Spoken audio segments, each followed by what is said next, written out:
Okay, now that Carolina's sold the farm and the farmhouse and the road leading to the farmhouse and the grass and the front lawn and everything, let's talk about what Calgary's doing. I see this as a reaction to something else that's coming.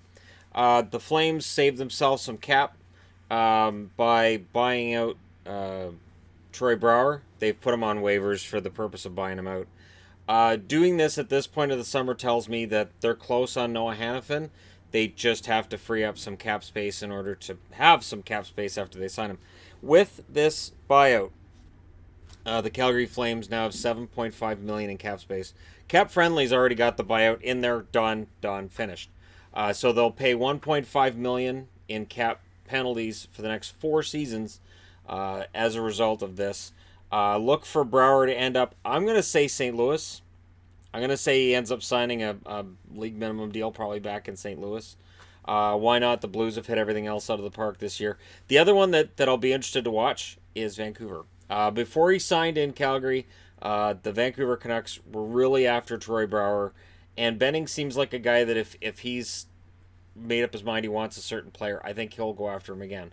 I could see Brouwer, and again, he won't get 4.5 million, but he may get a million and a half max, and I could see him going either of those locations. But I don't see him being out of work for very long.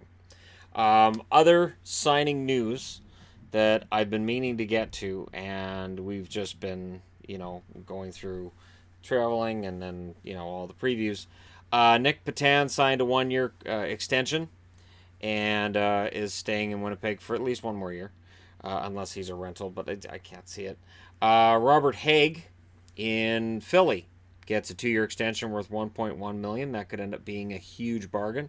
And Patrick Nemeth, one of my favorite former Dallas Stars, $2.5 million with the Colorado Avalanche. Very reasonable cap hit for a guy who is going to play top 4 minutes. So smart move again by Colorado, and we'll see. But the question coming out of this is, where does Brouwer end up? Does he go back to St. Louis? Does Washington maybe take a shot?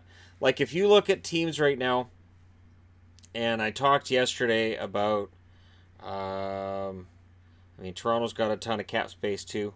Vegas has a ton of cap space. Um, and maybe he'd be a value signing for a team like Vegas.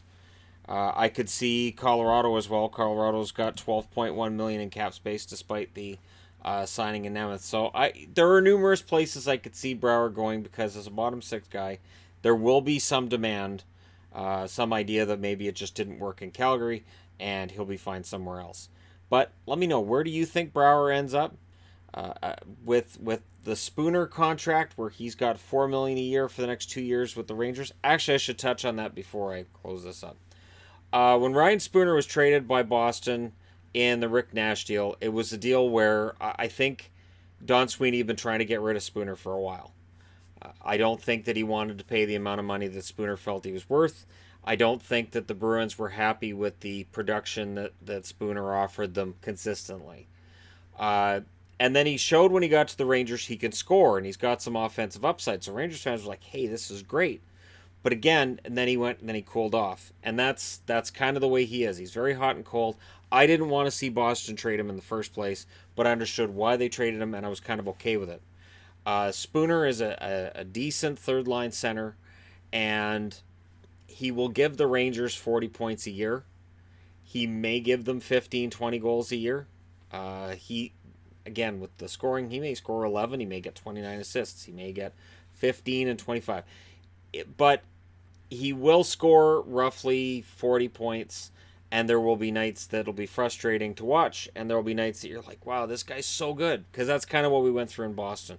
So it's a good deal for the Rangers, and it's interesting to see what the Rangers are doing in this offseason, because for a team that's still going through this semi-rebuild, they are spending money. They are right about halfway in terms of what they're spending on cap, and we'll see what they do from here. But it's a value signing, and there's no risk because it's only a couple of years. So let me know what you guys think about that as well. Converse amongst yourselves, that kind of thing. And don't forget to hit like and subscribe if you're browsing your way through. You just happened upon this video. But hey, thank you guys so much for watching. I'll talk to you again soon.